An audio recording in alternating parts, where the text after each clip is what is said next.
what's going on, everybody? It's Gunn for Hire from You Always Win, and welcome to Gun Games, a weekly fun show where I talk about one of my favorite genres in video games, shooter games. Whether it's first person, third person, I don't care, I love them all. And while I'm talking about all these fun and interesting games and news stories, we've got a little bit of gameplay playing in the background there by Meatwagon22. It's Battlefield 4, and he was having a little bit of fun with the javelin on this one. And if you haven't done so already, go visit his channel and subscribe. He's got a crazy variety of games that we don't post here on You Always Win. That link to his channel is in the description below. In this episode, we're going to be talking about pro gamer status around the world, Call of Duty Vietnam by Sledgehammer Games, and then at the end, we're going to be taking a look at the top charts for software and hardware sales of all consoles and games.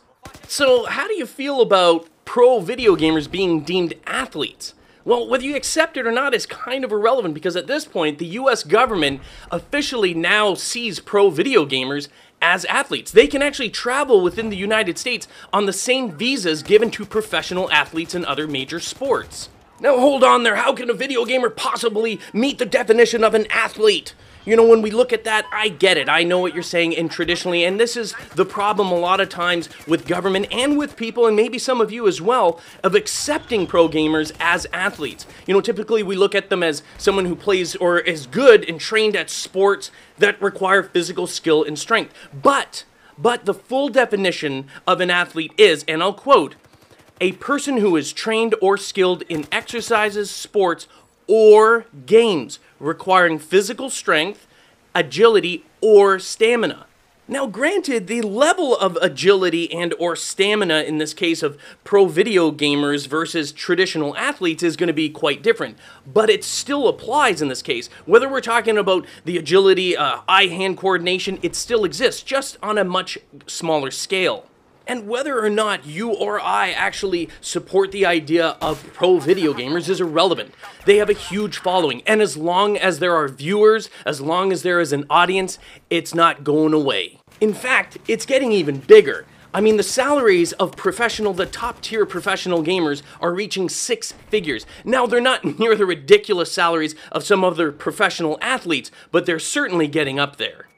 Okay, contrasting the footage that you're looking at right now, we're in the build-up stage now for the next installment of Call of Duty coming this November by Sledgehammer Games' Call of Duty Advanced Warfare. Personally, I'm looking forward to it. Am I super excited? Do I think this is going to be the best Call of Duty ever? Well, no, I'm not usually like that. I just look forward to the different changes, the slight variances in the Call of Duty each year. Good or bad, I don't care as long as it's different. And I gotta say, based on all the videos and information we're getting on this, it is shaping up to be quite a different experience for the Call of Duty gamer. I'm just going to say this, and maybe I'm off a little bit, and, you know, I'm not saying that they're copying it. Really, I'm not that kind of person, and I don't really care. But it does kind of feel a little reminiscent of Titanfall created by Respawn Entertainment for the Xbox systems. Now, as seemingly different as Advanced Warfare is in comparison to previous Call of Duties, did you know it's not Sledgehammer Games' original concept of a Call of Duty that they pitched to Activision? They had actually created a 15-minute playable demo for Activision, Call of Duty Vietnam. Okay, don't get me wrong, I am looking forward to Advanced Warfare. There's a lot of aspects of that game that I think will be refreshing, if done right. But when I read the article and I saw that Sledgehammer Games was working on Vietnam, I was very excited / disappointed. Disappointed that it was put on the back burner. I absolutely loved World at War, and that's what I sort of would compare it to. You know, a day where there wasn't a lot of things like thermal scopes or heartbeat sensors. You know, these attachments that greatly assist gamers. And maybe because of that, because the whole community has been saturated with this and we're so used to them, they really can't take them out. It's almost impossible now at this point that point of no return, well, we can't go back to the simplicity of something like a World War II shooter. Now, personally, I think there's a huge difference in the playstyle of Call of Duty gamers when we're looking at Call of Duty 4 and World at War in comparison to the more modern installments in the franchise, Ghosts, Modern Warfare 3, and Black Ops 2. I also think that it was the tools or the attachments and the weapons, the features in the game that actually dictated the playstyle.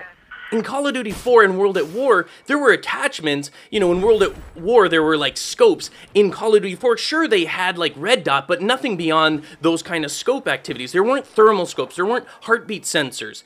So players were required to have more gun skill. They were required to rely more on, you know, audio cues and trying to assess the map and know where players actually moved rather than using attachments that assisted them in finding the other players.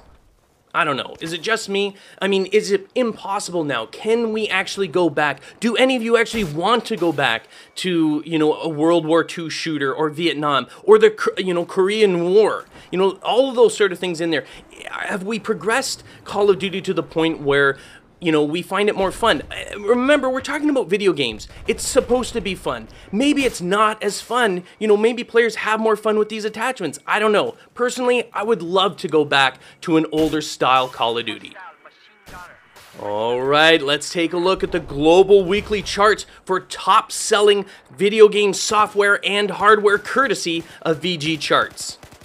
Alright, let's take a look at the video game sales. Starting at number 10 position here, we've got Minecraft for the Xbox 360. Then in number 8 and 9 are two games only sold in Japan, so if you haven't heard of them, that's probably why. And number 9 is Taiko Drum Master.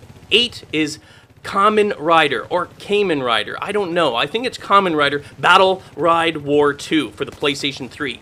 Coming in at number 7 is Tomodachi, not Tamagotchi, Tomodachi Life for the 3DS. In number 6 position, we have Minecraft for the PlayStation 3. In number 5 position, we have Watch Dogs for the PlayStation 3. Coming in at number 4 is EA Sports UFC for the PlayStation 4.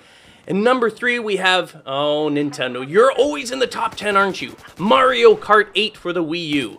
And in number 2 position, we have Watch Dogs, again, for the PlayStation 4. And coming in at the number 1 spot, probably a game you've never heard of, again, because it's sold in Japan only, or at least that's the only place it's selling, is Freedom Wars for the PlayStation Vita. And now we're going to tread into the incredibly dangerous fanboy waters of global hardware sales.